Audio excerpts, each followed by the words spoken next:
So as you might recall, the season of Advent began almost 40 days ago to this day. And as always happens when Advent begins, the church abruptly went against the grain of a secular society at large. Because lots of businesses tried to start Christmas, the day after school started? Maybe Labor Day if they were patient? Hopefully in the midst of that, when Advent came around, we had at least a little bit, if not a lot of time to focus on the anticipated coming of Christ in all of its forms. Now, this phenomenon of going against the grain continued past Advent through Christmas Day and through that whole 12-day Christmas season. And I sort of just said it, didn't I? We've been celebrating Christmas for 12 days, whereas many big box stores have already tucked away the Christmas lights and Santa's for sale and have moved on to the next money-making attempt. By way of example, you can already find Valentine's Day candy for sale at H-E-B. And this brings us into today, the start of a new season of the church year. But this countercultural phenomenon continues. It's the Feast of the Epiphany. Now, that word epiphany has several definitions. In the capital E proper noun sense, it specifically refers to this day. And a Christmas card or a framed artwork of choice will tell us that this is the 13th day after Jesus' birth, at which time 3 kings or wise men have come to visit this newborn Jesus. This is a lovely, easy-to-remember notion, although almost every part of that sentence requires a little more analysis and some reassessment. Because for one thing, we're actually pretty sure that those 3 people weren't kings. And even though our English translations of the gospel call them wise men, it's possible that they weren't even considered that at the time. The original Greek text reads it as magi, a class of Persian priests known for their use of astrology. And depending on what historical source you read, these magi were directly tied to Zoroastrianism. That's who has entered the picture here. There are kings and there are supposedly wise men in this story, but it's not these 3 figures. These magi are, magi. For another thing, we actually aren't positive if there were 3 of them. There were 3 types of gifts, but it doesn't say how many men there were. Maybe there were 2 or 20. The Eastern Church today commonly accepts 12 with just as much confidence as we accept that there were 3. And lastly is that this journey of the Magi probably took a long time, much longer than 13 days. Traveling from Persia, think modern-day Iran for a loose example, from there to Bethlehem is at least 1,000 miles in duration. And they very well could have been coming from farther away.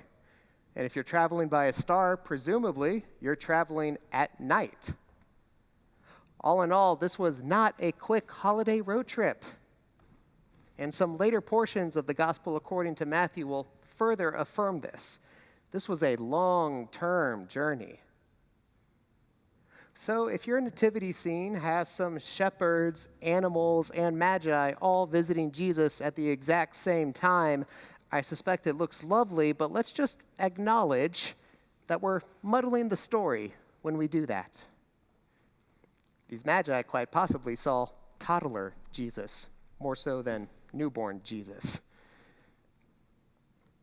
So to reassemble all these pieces, the Feast of the Epiphany is when we recall the higher-than-1 number of astrology-loving foreign priests who traveled to see infant or maybe toddler Jesus after a potentially years-long journey which kept them away from their own homes and whatever plans they might have had for that season of their life. What, not as catchy? Like many scriptures, there's more texture to it or more nuance than our simplified summaries often acknowledge. And in fact, there's at least one way that this story might better be called the Epiphanies. Because in a general sense, lowercase e, epiphany, that word is defined as a moment of sudden revelation or insight. A person can have an epiphany when they finally understand a difficult concept about a work assignment.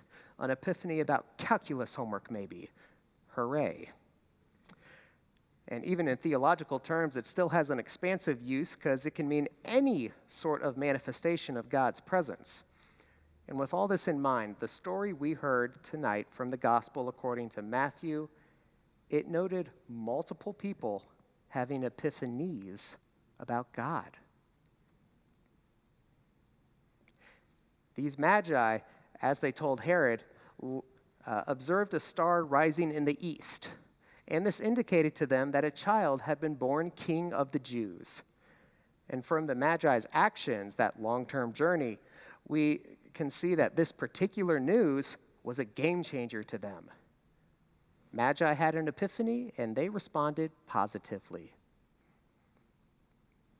Herod himself had a moment of realization as well, because when the Magi asked him where this newborn king was, this apparently was news to Herod because he responded by becoming frightened. In effect, the Magi said, "Where is this newborn king?" And Herod basically replied, "Where is the what?" And we read further that Herod called chief priests and scribes to learn as much as he can about this.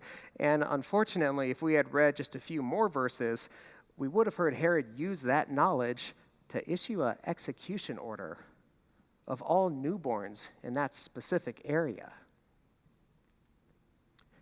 That's an event that can occupy a whole night of pondering and lament. And among other things, it reveals to us that Herod didn't want this new king around. There's the kings in this story, and one of them doesn't care for the other. Herod had an epiphany, and he responded negatively.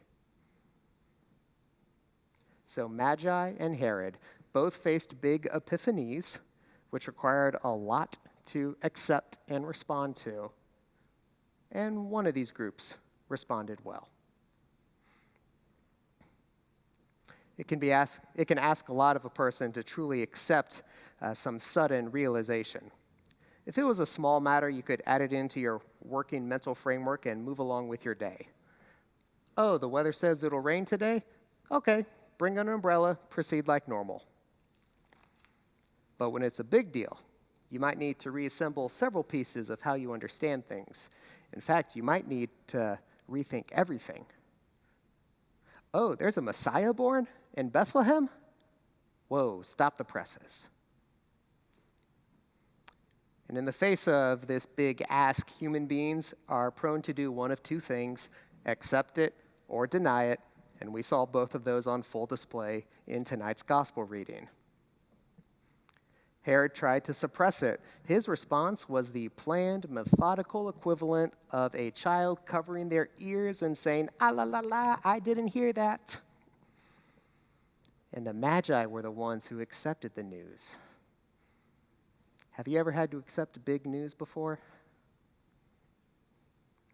In the early 1500s, there lived a man named Nicolaus Copernicus.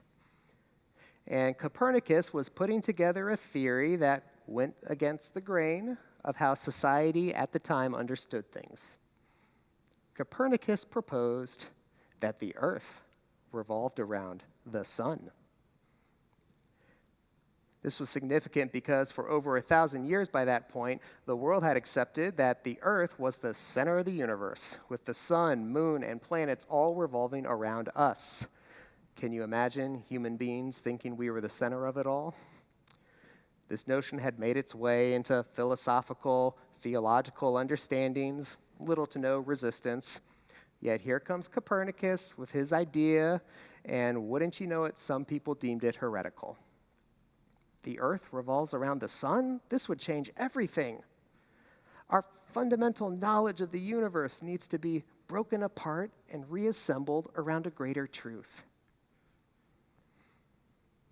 Humans wrestled with this for roughly a century, trying to grasp it and just work it into how we understand things. And eventually, once the proverbial dust had settled and we were able to look back on that with some degree of hindsight, one writer offered the following remarks.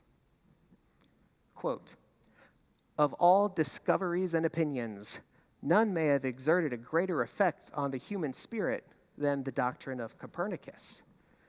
The world had scarcely become known as round and complete in itself when it was asked to waive as in relinquish or give up, the tremendous privilege of being the center of the universe." End quote.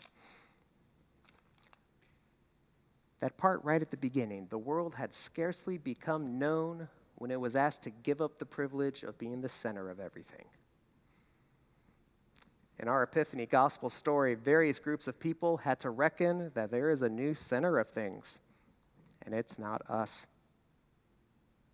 Herod is not the head honcho anymore, nor are his chief priests, the scribes, those magi, or any named character here.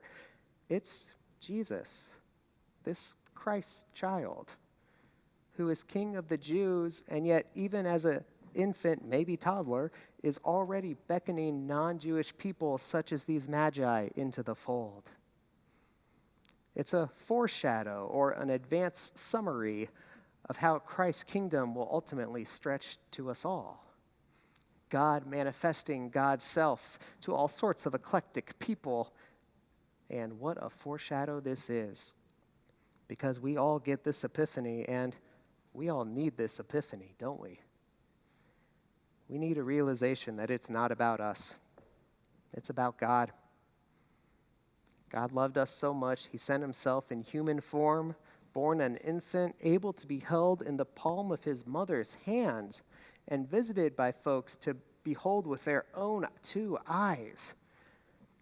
And he may be an infant or maybe a toddler by this point, but this Christ child is going to grow up, and he's going to have some opinions about things.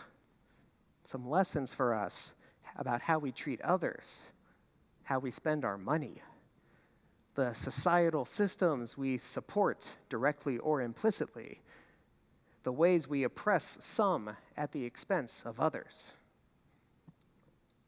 There might very well be a lot of epiphanies in store for us. Because again, it's not about us, it's about God. Paraphrasing C.S. Lewis, there comes a point in our search for God where many may draw back at what they've actually come to discover. We might all like the abstract idea of a vague, impersonal God, something that is mild and easy to digest. Or some may prefer God to be a formless life force that we can tap into for power. But God himself, pulling at the other end of the cord, approaching at an infinite speed, that is quite another matter. There comes a moment where we think, suppose we really found God? We never meant it to come to that. Worse still, suppose God really found us. My friends, God continues to manifest God's self into the world in ways that surprise us, de-center us, maybe delight us, maybe frighten us, but they catch us off guard without our advanced consultation and regardless if it fits our personal agenda. Do we resist this like Herod, or do we accept it like these magi with all of its game-changing ramifications? Amen.